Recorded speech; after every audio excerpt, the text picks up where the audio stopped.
Why does your scanner show the P0A80 engine code? What does it mean?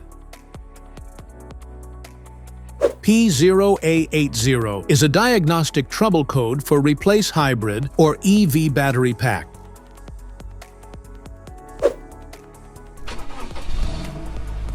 This engine code indicates that this means there's a significant voltage imbalance among the individual battery cells, leading to reduced performance and the potential inability of the car to operate in electric vehicle EV mode. Under this circumstance, stop driving and repair your vehicle immediately.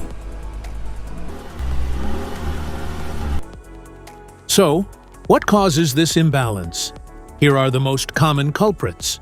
This error can be caused by these possible faults in your vehicle: hybrid battery pack failure, cell imbalance, corroded connectors, hybrid battery cooling system issues, battery monitoring system error.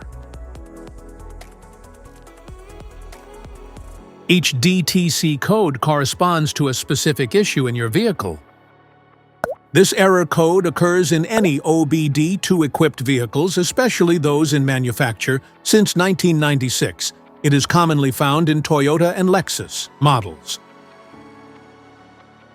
If you want to fix this error code, let us know in the comments section. We will definitely make the video on your demand. If you like this video, don't forget to subscribe to our channel. Thanks for watching.